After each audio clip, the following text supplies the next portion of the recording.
근데 이제 박지훈 군은 너무 오랫동안 했던 거예요. 결국은 11월 사태를 통해 가지고 결국은 총소리에 의해서 결국 무너지게 됐잖아요. 자, 이러면서 굉장히 좀 혼란스러워. 대통령이 지금 총에 맞아서 돌아가셨어요. 얼마나 위험한 상황입니까? 그죠? 근데 이런 상황 속에서 또 어떤 일이 벌어졌냐면 12.12 사태라는 게 벌어져요. 12.12 사태. 역시 1979년입니다. 예, 그러니까 1979년인데, 그러니까 박정희 정부가 이제 무너지고 나서 12.12 사태가 벌어졌는데, 이건 뭐냐면 바로 또 정치군이 등장한 거야. 또 정치군인들. 이들을 뭐라고 하냐면 우리는 이들을 신군부라 그래요. 새로운 군인이 등장했다는 이야기지. 신군부. 이 신군부를 이끌고 있었던 인물이 바로 전두환이라는 역시 소장이 투스타예요. 박정희도 역시 투스타. 5.16 군사정변을 일으켜서 주치잖아요. 전두환도 역시 투스타. 예, 역시 소장. 사단을 이끌고 있어서 군인들을 동원할 수가 있거든요. 결국 이제 12.12 사태로 또 권력을 장악하는 거예요. 바로 이러한 신군부에 대한 어떤 저항, 이런 어떤 신군부에 대한 어떤 그 저항, 이 저항이 무엇이었냐면 바로 이때 있었던 5.18 민주화 운동이라는 겁니다. 이게 바로 5.18 민주화 운동, 5.18 민주화 운동, 1980년에 있었던 5.18 민주화 운동이다. 이 광주에서요, 이 5.18 민주화 운동은 바로 광주에서 출발하죠. 광주에서 출발했는데요, 시민군과 계엄군이, 왜냐면 이 계엄군이 너무 강력하게 진압을 하려고 하는 거예요. 정말 상상도 이렇게 말로 표현할 수 없을 정도로 막 총을 시민들한테 막 겨눈 것이죠. 그래서 거기에 이제 맞서기 위해서 시민들도 이제 무장을 하면서 했지만 결국은 다 진압이 되죠.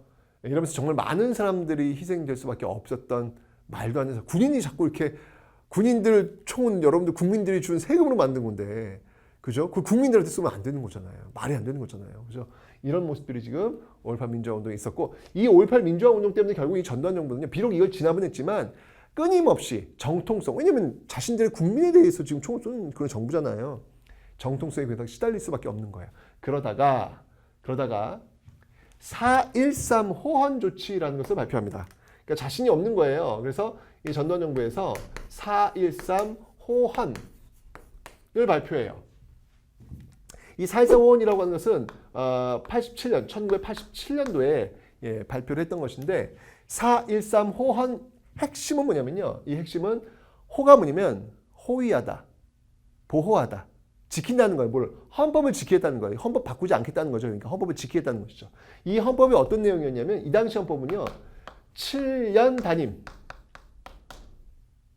그리고 간선제예요. 자, 이게 무슨 말이냐면 이거 지키겠다는 거예요. 간선이라고 하는 건 뭐냐면 또 마찬가지로 대통령을 직접 뽑는 게 아니라, 아까 여러분 앞에서 한번 볼까요?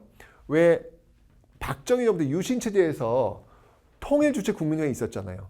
여기에서 대통령 뽑는, 국민이 안 뽑고 여기서 뽑는다고 했잖아요. 이것도 간선제예요, 간선제.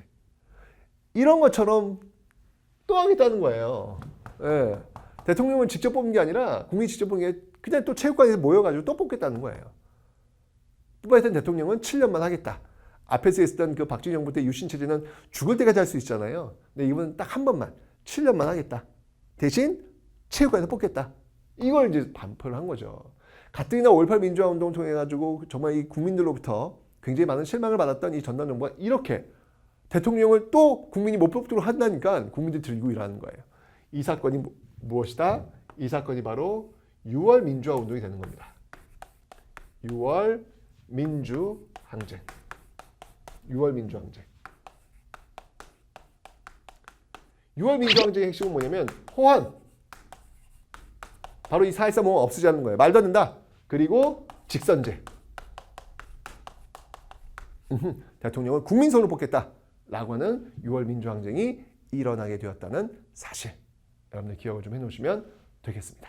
이게 다 87년도에 있었던 것이고요. 영화 1987이라는 영화가 바로 이 시대를 배경으로 하고 있습니다. 택시 운전사인가요? 택시 운전사 영화는 또 이 5.18 민주화운동을 배경으로 하고 있는 거고요. 예, 요즘 영화들이 굉장히 많이 나왔죠. 한번 여러분들 이거 시간 되시면 같이 보시는 것도 괜찮을 것 같아요. 자, 전두환 정부의 어떤 이런 모습들, 5.18 민주화 운동도 있었고 6월 민주항쟁도 있었고, 물론 이제 5.18 민주화 운동이 일어날 당시는 전두환 정부는 아직 아니었고요. 이 당시는 군인, 12사들도 권력을 자기들 군인 상태였지만 통틀어서 그렇게 보도록 하겠습니다. 경제적으로 볼 때는요, 이때는 뭐 그냥 꽤 나쁘지 않았어요. 아주 세계적으로 굉장히 좋았던 그런 시기였거든요. 세계적으로 이때 어떤 상황이 있었냐면 삼저호황이라 그래요. 삼저호황. 이 시대. 이게 뭐냐면 삼저. 뭐가 내가 낮다는 거잖아요. 그러니까 저유가. 기름값이 싸요. 저금리. 돈을 싸게 빌릴 수 있어요. 그리고 달러도 싸요. 그러니까 우리는 수출하는 나라이기 때문에 기름값 싸죠. 돈 많이 잘 빌릴 수 있죠. 이러면 좋거든요. 그래서 굉장히 경제적으로는 굉장히 잘 나갔던 그런 시대가 또 전두환 정부라고 볼 수 있겠습니다. 통일 부분에서는 이때 남북이 뭐 합의를 해서 그런 건 없었고요. 이때 참 가슴 참 미어졌던 그 사건이 뭐냐면 바로 이산가족 상봉이 있었습니다. 최초의 남북 간의 이산가족 상봉.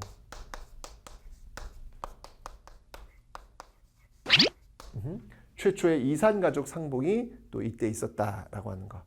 여러분들 아버지 어머니를 만나고 싶은데 만나지 못한다는 건 말이 안 되잖아요. 아들 딸을 보고 싶은데 갈 수 없다는 게 말이 안 되잖아요. 그죠? 그런 게 지금까지도 이어지고 있습니다.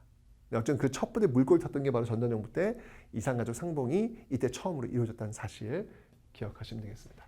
자, 결국 6월 민주항쟁으로 직선제가 됩니다.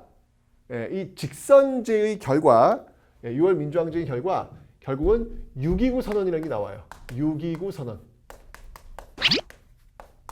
1987년 6.29 선언이 나오는데 이 6.29 선언에 의해서 이제 바로 직선제가 이루어지게 된 것이죠. 그 직선제의 결과 출범한 정부, 그 출범한 정부가 바로 노태우 정부다라고 볼 수 있겠습니다. 됐죠?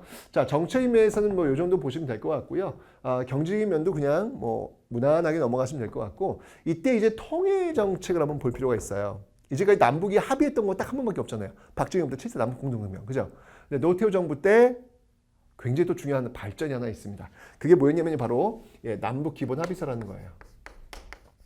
남북 기본 합의서.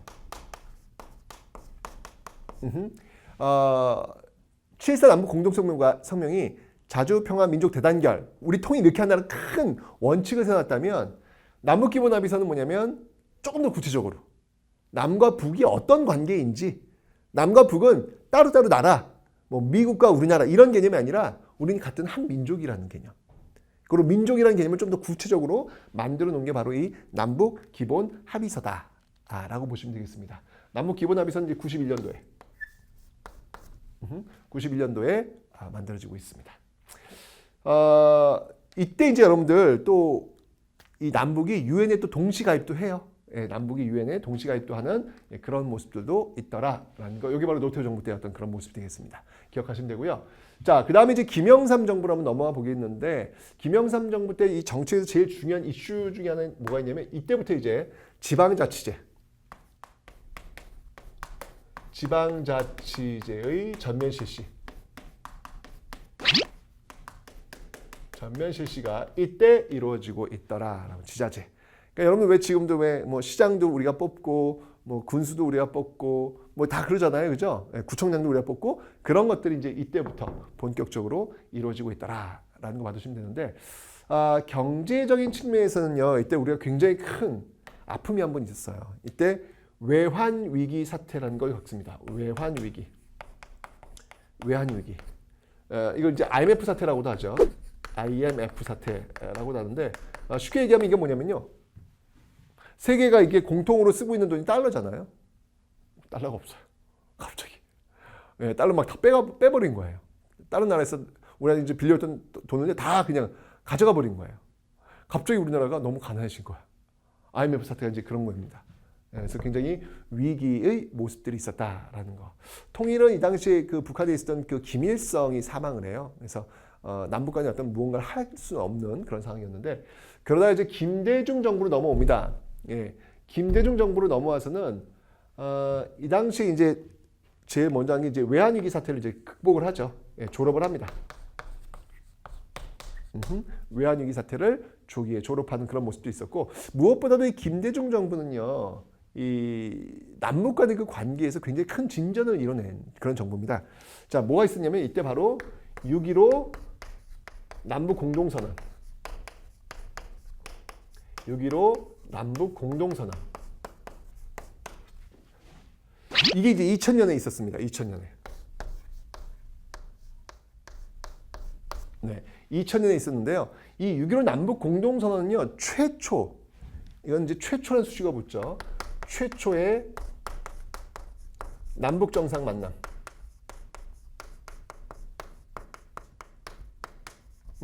만났던, 회동했던, 예, 그런 모습들. 근데 여러분들 이제 이 최초 남북 정상회담에 이어서 이제 이후에 또 이제 남북 정상이 만났던 것들 있잖아요. 그때 이제 노무현 정부도 있고, 이제 문재인 정부도 있고, 그죠? 예, 이렇게 해서 남북 정상들이 이제 만나게 되는, 이제 김대중 정부 출발로 해가지고 이렇게 만나게 되는 어떤 그런 모습을 보이고 있는데, 6.15 남북 공동선언은 굉장히 중요한 게 있습니다. 왜냐하면 교류들이 많이 활발해져. 이제 구체적으로 7.4 남북 공동선언에서는 어떤 선언적인 의미, 어떻게 통일할 것인지, 그다음에 노태우 정부 때는 6.15 남북 공동선언, 6.15 남북 기본합의서에서는 남과 북이 어떤 관계 좀 더 구체적으로. 6.15 남북 공동선언은 아주 실질적인. 예를 들면 이제 이런 것들이 있죠, 여러분들. 바로 개성에 공단, 개성공단이 설치된다든지,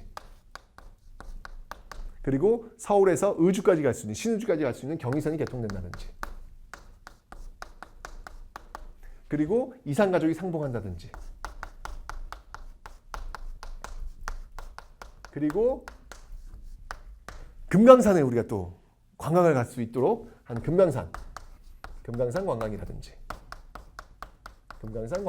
이런 것들이 실질적으로 이루어지고 있었던 게 바로 6.15 남북 공동선언이다라는 그런 것입니다. 이게 이제 대략적인 어떤 현대사의 한 모습들이라고 볼 수 있는데, 한번 다시 한번 정부별로 어떤 것들이 있었는지 한번 살펴보도록 하겠습니다. 먼저 이제 이승만 정부에서는요, 초대 대통령 굉장히 많은 일들이 겪었지만 결국 이제 4.19 혁명으로 무너졌고 굉장히 참 힘들었던 그런 시기였다.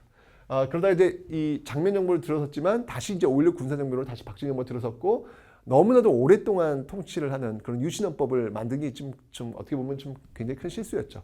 결국 이제 부망진 같은 것들로 인해서 결국 무너지게 되는 그런 모습들. 하지만 이 당시 경제 성장이 굉장히 많이 이루어졌고, 이때 7.4 남북 공동성명, 남북의 어떤 그런 길을 열어놓는 그 출발점. 자, 그러다가 이제 이 11.6 사태로 결국 박정희 정부 무너졌지만 전두환 다시 12.12 사태 또 권력을 장악하는 군인이 또 등장하는 거예요. 여기에 대한 저항이 바로 5.18 민주화운동이라든지 6월 민주항쟁, 이걸 통해서 바뀌고 있더라. 들어선 정부가 바로 노태우 정부였죠. 그죠? 노태우 정부 직선제에 의해서 드디어 이제 직선제, 이게 지금 지지까지 오고 있는 거예요. 지금 대통령 우리의 손을 뽑잖아요. 이때부터 출발하게 된 것이죠. 남북 기본합의서도 있다. 그리고 이제 김영삼 정부 때 지방자치 전면 실시했고, 근데 외환위기 사태가 오기도 했다라는 거. 김대중 정부 때 와서는요, 이제 외환위기를 졸업했고, 바로 6.15 남북 공동선언 같은 이런 실질적인 어떤 그 남북 간의 어떤 관계가 더욱더 개선되고, 그것이 이제 노무현 정부와 문재인 정부로 계속 이어지는 그런 모습들이 있더라라는 것을 여러분들 배우셨습니다. 자, 이렇게 해서 여러분들 현대사의 내용들을 다 살펴봤습니다.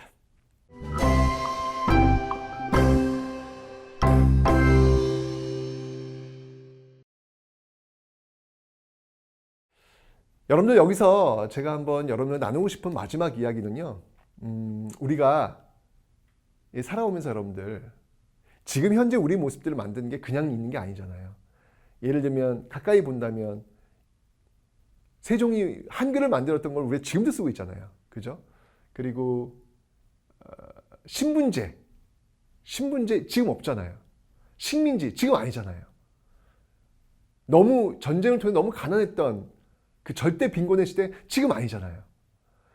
그러니까 지금 여러분들은 한글 쓰고 있죠. 신분제도 없죠. 대한민국에 살고 있죠.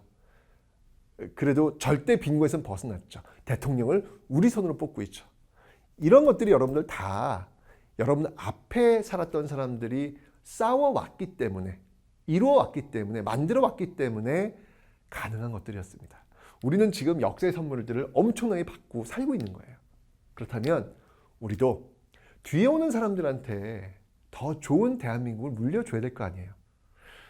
우리 시대에 우리 뒤에 오는 사람들한테 줄 수 있는 게 뭘까? 저는 그 중에 하나가 바로 통일이 아닐까라는 생각이 듭니다. 현대사가 출발하면서 이렇게 잘려져 있던 남과 북이 하나가 되어가는 어떤 그런 과정을 우리 뒤에 오는 사람들에 물려준다면 훨씬 더 좋은 사회가 또 되지 않을까라는 생각이 듭니다. 역사는 여러분 이렇게 물려받고 물려주는 시간의 흐름 속에서 있는 것이고 여러분들은 바로 역사 그 자체가 되는 겁니다.